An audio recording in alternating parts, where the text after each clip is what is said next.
Hey everybody, I'm Ron Pitts and I'm here in my spacious home office doing what I love to do, and that's chop it up with my man Buck, Charles Arbuckle. That's right.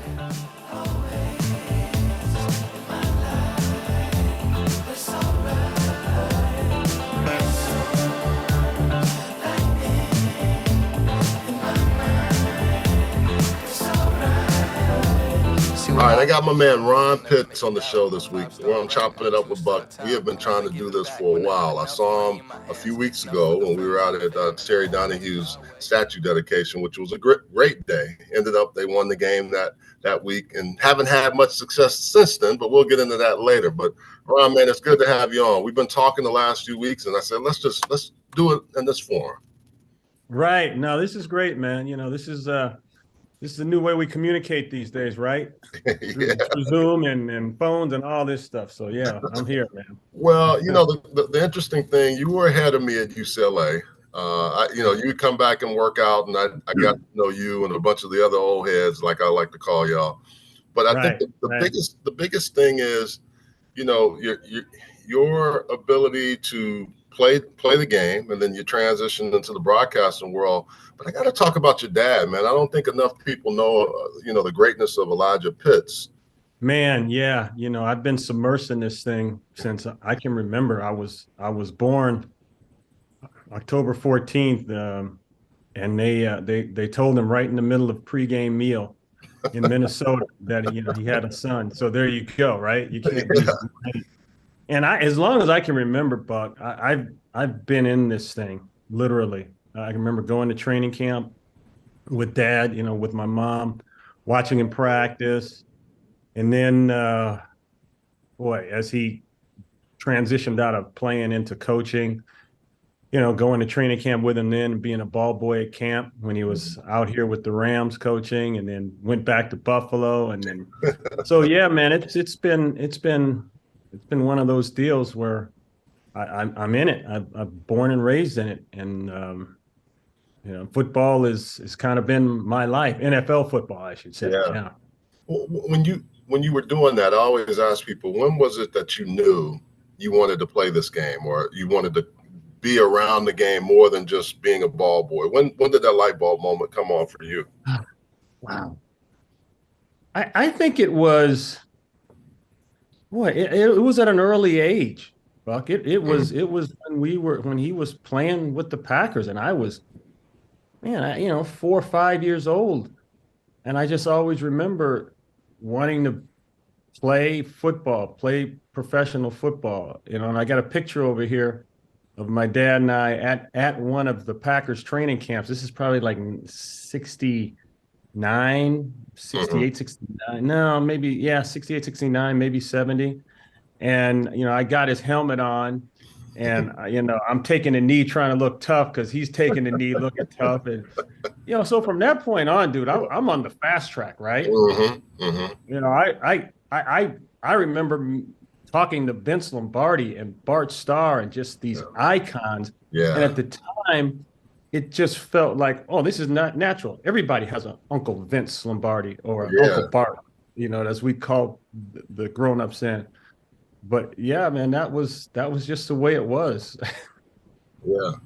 And you were in the mecca of football. I mean, Green Bay and all of the different Packers. But it's interesting. Yeah. He was just inducted into the Hall of Fame, right? The Black College Hall of Fame. The HBCU Black College Hall of Fame this past summer. And talking to other Packers or folks around that organization, they said Vince Lombardi was so much forward thinking around us, right? I mean, you would know that from being there, but I've heard so many good stories from Bill Curry's, reading his articles and other people. Tell me about your experience, because he was like, hey, if you can play and you can do what I ask you to do, I'm gonna put you on the field. No, that's the way it was. And and this is the hotbed, the center, the epicenter of racial change and civil rights movement at that time. Okay, we're talking his first year, 61, 60, 62, around the time I was born, on through that period. So yeah, Vince was, I'll tell you a funny story. Well, it's not funny, but it's an interesting story. my dad's first NFL game, preseason game. They're playing somewhere down the South. And, he's so jacked up, man. You ride the plane, you get off the bus, you're going in a big hotel in the big city. So he's getting off the bus, everything. And a guy taps him on the shoulder along with 5 other black players and says, "Oh, no, this isn't your hotel. You guys have to sleep around the back in some bunkers." And that was eye-opening because, remember, this is the South at that time. And, there's still the Jim Crow laws going on. So, and not everybody had segregated or had integrated. So that was big. But yeah, I mean, he went through a lot of that. And, he went to school at Philander Smith, a real small HBCU school in Little Rock, Arkansas. And he grew up probably 20 minutes from there. So for him to end up in Green Bay and score the first touchdown and what became the first Super Bowl, first 2 touchdowns, rushing touchdowns, that's just an amazing feat. Yeah, that's awesome, man. Well, and then getting to your story, what got you to UCLA? I mean, it's always interesting when I talk to guys that played for Coach Donahue. I didn't love Coach when I was at school. I'm not gonna lie to you. It was some time we had our times, right? Oh yeah, I have a much better appreciation for Terry Donahue. I actually love the dude because some of the things that I didn't like, as my 55-year-old mind understands. But 17, right. Nah, not so much. Oh no, I went through that same thing. Same thing. There were, we had our moments when we did this, and I was in his office talking about, hey, or why I don't understand. Why can't I do this? And what's this? Explain this to me. Help me understand. Right. But like you say, it's interesting to look back at age. Gosh, we were so young then, man. I know. Now we look back, and you say, I look at things differently now. I understand some things that I didn't understand there. The big picture, I guess, comes into focus more. But to answer your question, I ended up in Buffalo because Dad was coaching there. That's where I went to high school. Okay. So, I end up getting all these letters and all of these offers to go different places, and I could have gone a lot of places. But when you're in Buffalo, New York in February and you get on a plane and it's minus 10 degrees and you land in LA and it's 75 degrees, that should have been a recruiting violation right there. I agree. So that pretty much got me, right off the top. But it was a good combination. I had always wanted to get back out here because, like I said, Dad was coaching with the Rams, and I started my first year of high school out down in Orange County. And then we moved, man. It was such culture shock. Everything was different. The racial makeup of the town we were living in was different. The culture was completely different. High school kids out here are way different than high school kids in Orchard Park, New York. And I'm not bashing anyone. I'm just saying it's a 180, man. So I was fighting all of that stuff. Not to mention, it's like, okay, well, hell, am I still going to be able to get down on the field? What's that going to be like? And then lo and behold, we are on austerity budget first year in high school. But anyway, not to get away from what I'm talking about. That's how I got to UCLA. And I love the combination of football, academics, weather, all of that stuff. And, you look at that campus, man. Once you set eyes on that campus, that competes with any campus in the world. It really does. Yeah. And during your time there, you had a nice career at UCLA. How many Rose Bowls? Was it 1 or 2? I can't remember. It was two Rose Bowls and a Fiesta Bowl That's right. Bowl. Yeah. The Fiesta Bowl against Miami, right? That was that Fiesta Bowl. Yeah, I always talk about that with J-Dub because he said he went on the Miami bus. That story's amazing. So we get to that game, man, and we're just kind of happy we made it to a big bowl game. Yeah. And it's Miami. And man, they're talking. You know, Miami. They're Oh, the yeah. whole time.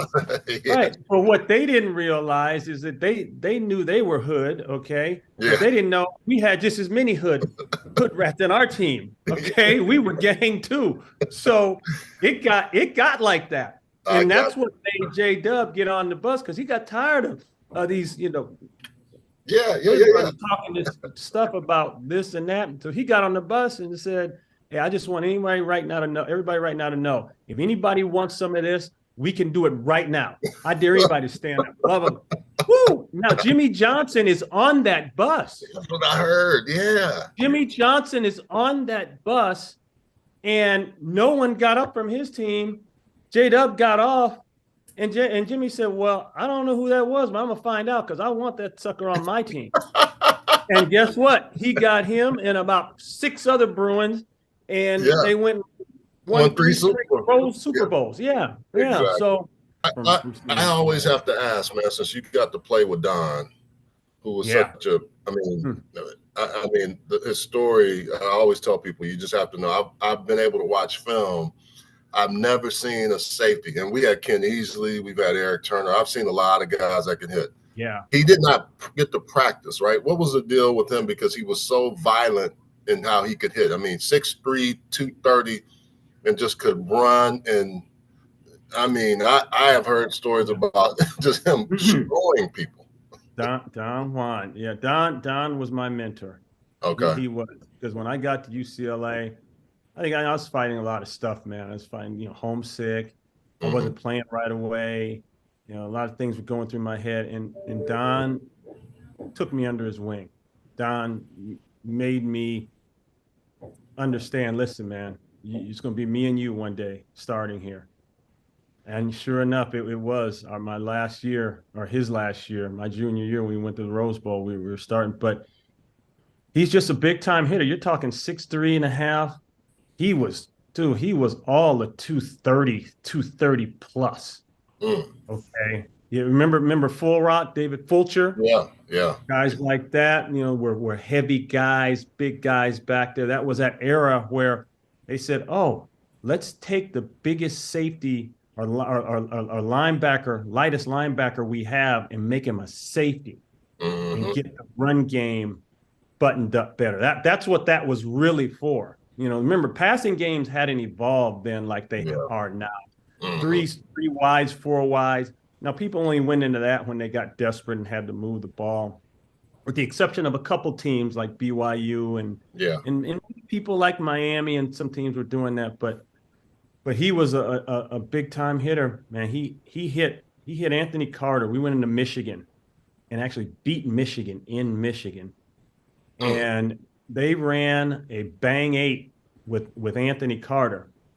And I don't know why they thought they could do that, because Don had knocked out a couple people, leading up to that year, right? And it was 1, 2, 3 step balls out. Dude, he took off running. He hit AC, and the first thing that hit the ground was the back of AC's head. And of course, AC is as tough as they come. Now, I played against that guy. He was eligible for his size. I don't know if anybody. God. Yeah. I used to love him. Yeah. Right. He was probably 6'1", maybe $190, maybe. Yeah, but could play. Could play. And he got up, spun the ball, and then he stayed in the play, then went out. But he hit him, and he hit the dude in the Rose Bowl. The quarterback. The quarterback from Michigan, 83 Rose Bowl. He hit that boy. Smith was his name, because they were running that option, right? And Michigan, Bo was there and all that. And Michigan was going to out tough us. Yeah, that's what they thought. They said, we got you pussies from Cali. And okay, we're gonna do this to you. Okay. And man, he caught him coming down the alley, because Don would run alleys. That was the whole thing. Quick read. Yeah, you could probably get us on play action. Yeah. But we were just committed that way. Quick read, 2-step. If you saw that guard pull and saw float, bam, he was gone. And man, it was, his eyes would roll in the back of his head like a shark before he hit you. Homer Smith showed me that on old video. I thought I heard the dude's soul leave his body. Yes, you did.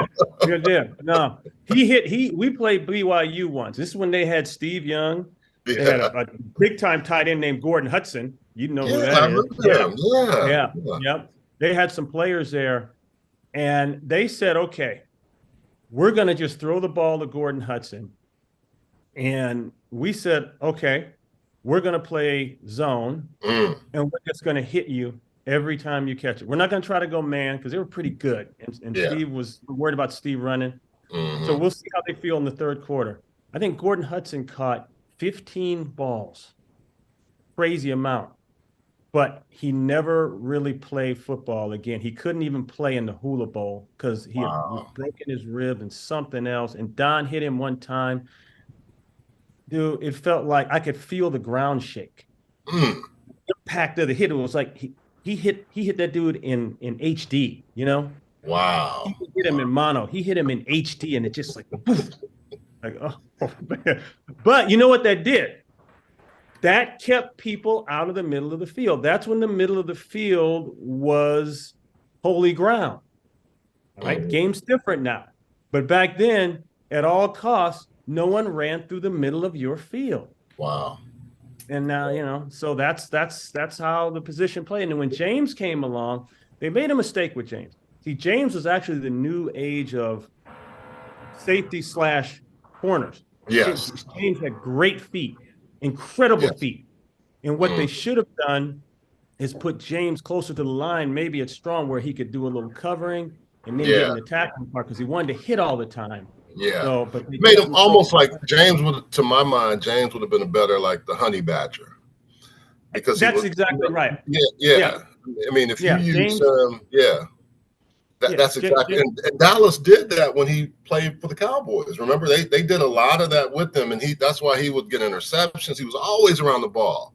You know, that was the beginning of that. The secondary started to change because offenses were starting to change now. Now, when they went, we used to call it double slot far, 2 receivers to one side, tight end backside, and then a back flexed out. Maybe that was I don't know. Maybe that was Eric Metcalf. Maybe that was Thurman Thomas. You know, maybe that was somebody, Marshall Faulk, somebody quick like that. Okay, maybe now you had a problem. You couldn't put your linebacker out there. So guys like James were perfect for it. James was actually a precursor to Ed Reed, to Sean Taylor. That's what he was. Maybe not quite as big as Sean, but Ed Reed for sure. And he vicious. He was vicious, man. Well, tell me about so Don, when he passed, what was that like for you guys? I mean, I didn't know Don. I've heard so many stories. I mean, he was. I didn't know him, but I knew him through you guys, and I heard I heard for y'all from what I knew about Don Rodgers. Yeah, I still to this day, I think I have my moments with that. Yeah.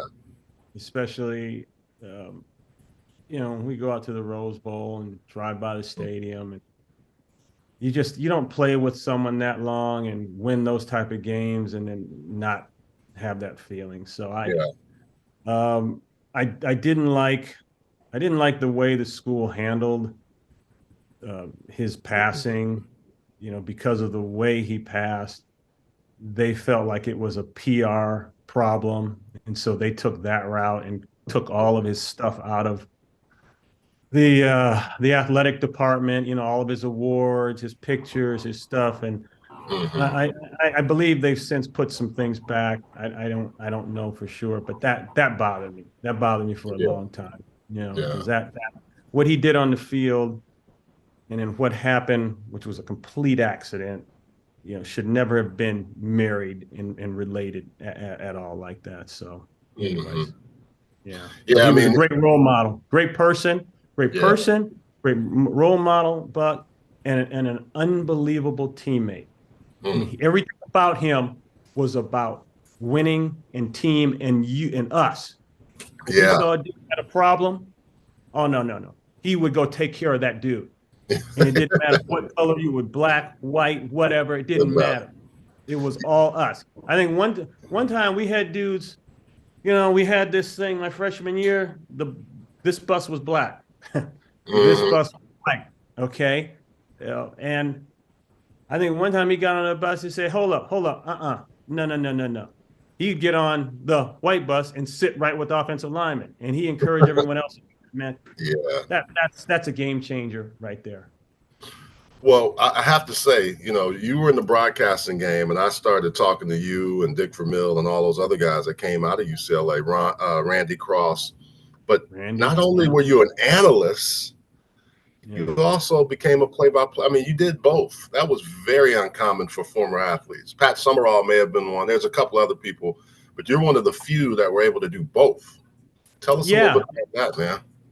No, I was, and it kind of happened because I was more or less given an ultimatum by Fox. I started out doing analyst work, and I think I did that for 7 years. Yeah.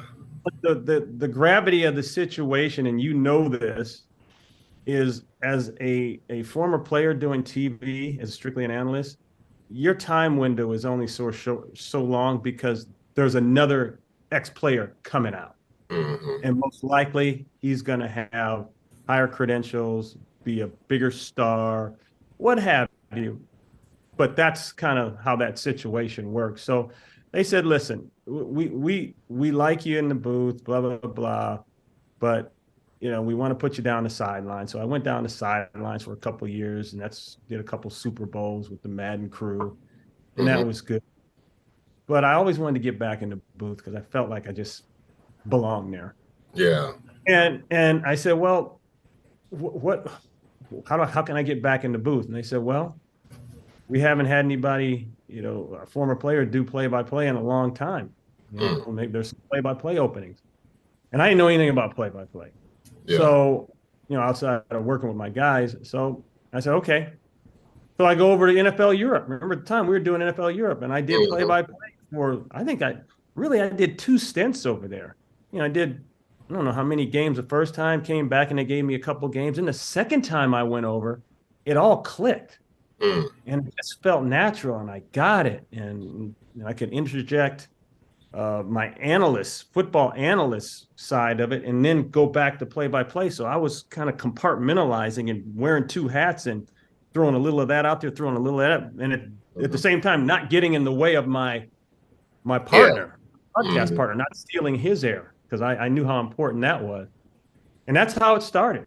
And I hung on there for about 7-8 years, and that was that. How was it working with Madden? So many people talk about him and what he brought to the game and the broadcast. How was that as a sideline analyst reporter that you were doing with that crew? Yeah, John, that was interesting. If you knew football, you got along great with John. If you didn't know football, or he sensed you didn't know football, it was going to be a problem. And that's just the way John was. John was old school football, right? Yeah. And that's how it was. And we got along great. Even some of the arguments we had were great. Yeah. Because I just, I come from the business, like I said, born and raised in it, and he had been in it all of his life, and Super Bowl winning coach. So we had some really good discussions as well. Tell us one of the heated ones that you remember that was really fun, now that you think back on it. Just like, because I don't think people realize about football. When we talk, we might argue, but we're not really arguing because we have a point, right? Like you and I might disagree on offense, defense from my perspective, because my lens is this way, yours is that way. It's not I don't like you or we're going to hate each other, but it's a disagreement that you start learning. He was an offensive lineman, O-line coach by trade. You were a defensive guy, so you're not going to see eye to eye on everything. No, that's right. That's right. I think we really only had one big disagreement, and it was about a coverage, a technique, a defensive back technique that was being run at that particular time. And I can't remember exactly what it was, but it was really, at first glance, very unsound. it was unsound, and it looked unsound, and it was getting a lot of guys beat, but a lot of coaches kept trying to run it. I even went to one of the coaches. I went to training camp, and I said, "Okay, explain to me what you guys are doing, and is this what it really is? Because here's what it looks like, blah, blah, blah." And they said, "Yeah, no, this is what we're doing." And I said, "Why are you doing it like that?" They said, "Well, blah, blah, blah, blah, blah, blah, blah," which still didn't make any sense. Okay, so now the season starts, and we got a game somewhere. I mean, maybe it's St. Louis. Yeah. And we're watching film. Now, John was a big film guy. Yeah. We would watch, man, you'd probably watch a couple hours of film per day. You were with John. And if you went to sleep, and if you showed disinterest, he treated you old school football coach. He'd snap at you. Yeah. Right? So we're watching film, and John said, "Look at this crap. That's terrible. I can't believe that guy's doing it." I said, "John, that's how they're being taught." He stops the film. Now, anytime a coach stops the film, turn the lights on, he looks back at me and says, "What did you say?" I said, "John, that's how they're being taught." John looks at me, looks back at the film, lets it run some more. Said, "Oh, no way. Hey, doing that. You're crazy, Pitts. You got to be out of your mind. That's the worst thing." I say, "Okay, here we go." So I'm like, "John, I've been to this camp. I've been to that camp. You can call this guy, call that guy. I've talked to the players. That is what they're teaching. I don't agree with it, but that's what they're teaching." So fast forward a couple weeks later, that's how John worked. John would go ask that coordinator DB coach specifically. And he came back a couple weeks later, he come back, we're watching film. And John said, "Yeah, well, Pitts, I guess you're right. They're teaching crap." He wouldn't even look at me. He said, "Yeah, Pitts, I guess you're right. That's how they're teaching that crap." I couldn't believe it. Well, so a good example of that, a couple more, and I'm going to get you out of here. UCLA, their defense has been atrocious for years. This year, really good defense, right? And it's not all about the players, because I know there were some players on those past defenses over the last few years, just unincluded, that could play at a high level. But what they were being taught was hard to watch week in and week out. Now, fast forward to this year, the defense is really playing well, but the offense hasn't held up its side of the ball. No, there's so many things that are going on that I see that don't make sense, don't make football basic X and O sense. Now, let's say you're doing some things that I don't understand or you don't understand, but they're working. That's completely different. Yeah. Okay, I have no right to question it. But from what I've seen, specifically defensively, from the past 3 years to this year, it's being done right this year. Yeah. Whether they're winning or losing, it's being done right. I love what D'Anton has done. D'Anton, defensive coordinator for UCLA. He, in spite of an offense that puts him in horrific positions. Remember, an offense can hurt a defense just as much as a defense can hurt an offense.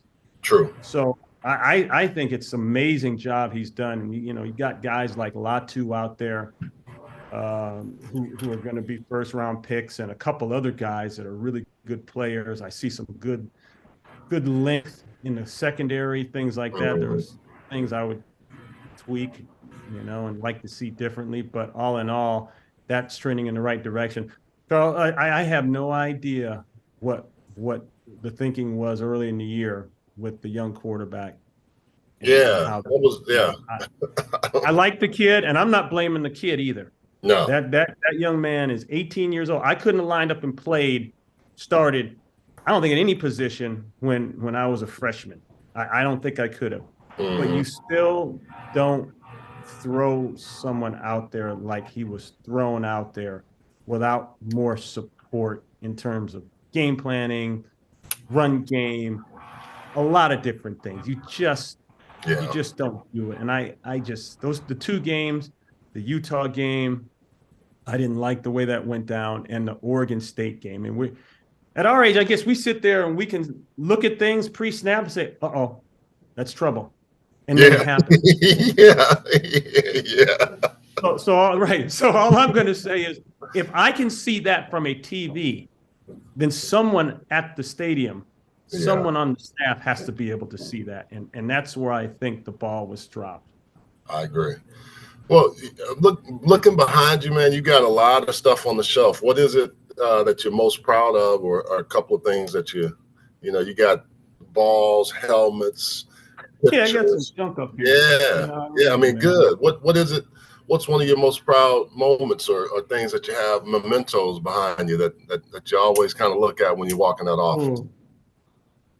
Oh, it's funny, Bug. I'm such a family person. Yeah, yeah. This stuff up here that's got my name on it, I don't want to say I don't care. It's got its Yeah. place. It's Yeah. got its place. And that was done, and that's over with. I think the thing that means the most to me are some of the pictures you probably can't see of me and the family. Yeah, yeah. That's Your wife you who's know, a Bruin, great Bruin, and your yeah, son. yeah, Yeah, right. She's a yeah. Bruin, right? Yeah, That means yeah. more to me. That's awesome. This other stuff is fun stuff. I Yeah, always threaten one day to build a nice bonus room and pool table and a little bar, and then that's what all this stuff is for, yeah. man. So Ron, I think the one thing too, from a community standpoint, what are you doing in the community that people don't know, or foundation that you're involved in? I think that's the one thing I like about being able to have these kind of conversations, is allow people to express those, because so many Oh, times sure, yeah, people try to tell us our story, but I want to hear yeah. from you. What are you and your family involved in from a community standpoint? I appreciate it, man. Well, we've always been big um, with the LA mission here Okay. downtown Yeah. LA. Hmm. And I don't know if you've been downtown Skid Row area lately, Charles. And I have. not Yeah, I have. Hmm. not that it was ever good, but there Hmm. was something in place for people who were displaced at the time and in transition and homeless, until they could get situated. There was some kind of structure. Now it Yeah. looks like a war zone, man. Yeah. It's indescribable. And I Hmm. used to take my boys down there when they were 7, 8 years old, and we'd do the Thanksgiving drive down there and don't charity work. Same thing for Christmas. We offer up our time and services to help down there. But now, man, it is so bad.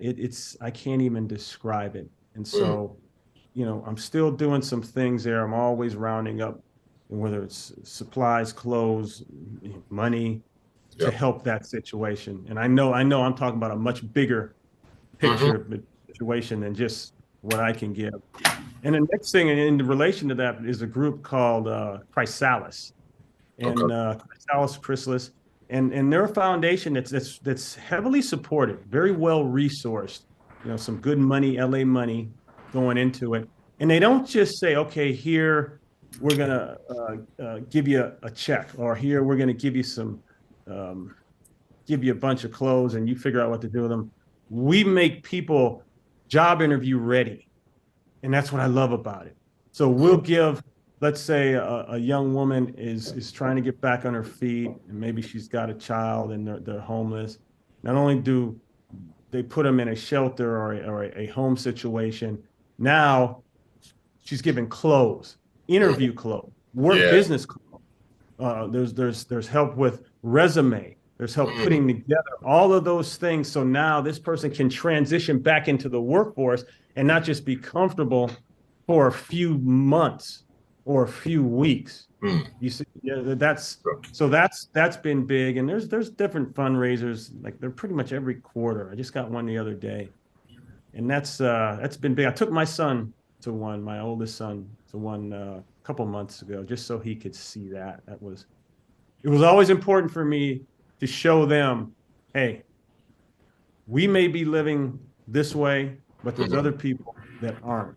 There's Yeah. people that are hurting and in trouble out there, and we've always been about helping and giving Yeah. and supporting our brothers and sisters of any race, in Yeah. any way. Yeah. That's awesome, man. Well, we'll support you in any way we can on the Chopping It Up with Buck I show. appreciate That's it, man. that's. But we always, and it's interesting when you start sending information out. People are trying to find out, hey, how can I get involved? How can I Right, get to know that? right, Well, right. I'll do this with you, man. We do a 2-minute drill, quick rapid fire Okay, questions, get you out of here okay. quickly. Seafood or steak? What's repeat that? I'm sorry. Seafood or steak? Hey, man, I'm going seafood. Okay, okay. As I've asked people that more and more, we used to eat steak a lot. Now everybody's like seafood or not Are even they? any Yeah. vegan. But yeah, there's nothing like a good. What kind of fish you like? Blackened, Oh, grilled, charbroil? What you like? well, it depends on who's making it, man. Yeah. If I'm down south and mom is cooking up some catfish, then I'll go with the catfish. Okay, but otherwise, if I'm cooking, I'll do cod. I Oh, like okay, okay. yeah, yeah. What, what's bumping in the Spotify or your Apple Music or your what's kind of happening in that? What you listening to? Oh, dude, I listen to all kind of stuff, man. I mean, I listen. I'm a big Miles Davis fan. In fact, Okay, hold on, okay, hold yeah. on. Man, Ah, right here. See, it's right here. yeah, Yes, sir, man. yeah. I love Miles Davis, always have. I'm a big Miles Davis fan, but I'm into, and the boys tease me. I'm into the electronic dance music, but it's more house. It's Okay, more house and slowed down. It's not. I like. I still like my rap and trap and all that yeah, stuff. I'll still get my Wu-Tang going and my Mobb Deep old school stuff. yeah, But yeah. yeah, I just like to get that nice vibe that Hmm. I think it's that called down tempo vibe going. I study to that. Oh, wow. Yeah. Well, one thing I always ask folks in California, since you got the mountains and you got the beach, which one you like better? Where would you like to be, up in the mountains Ooh. or on the water? Yeah, Oh, if I had to pick one, huh? yeah. Wow. I'm gonna have to go mountains because I'm a motorcycle guy, man. I Okay, like to ride dirt bikes and go out to the desert and do all that stuff. I'm gonna have to go mountains. Yeah. okay, okay. What's the coolest thing about the desert? When you were out there, is it the sunrise, sunset? What is it about the desert that you like? It's that time around dusk, even in Hmm. the summer if it's been real hot or in the winter real cold. I think right around sunset, there's just that nice kind of breeze and the look in the sky and the calmness. You don't hear traffic. And Mm. as you know, when you live in LA, as soon as you open your window, you hear something. You hear a truck, a car honking, like we're close to the 101 freeway, so you know what that's like. But out there, Yeah, man, you don't hear that. You hear nothing, and that's beautiful. man. Well, that's a pick six. You take it back to the house. You score, my man. Great having you on, man. We got to do this again more often than Yeah. just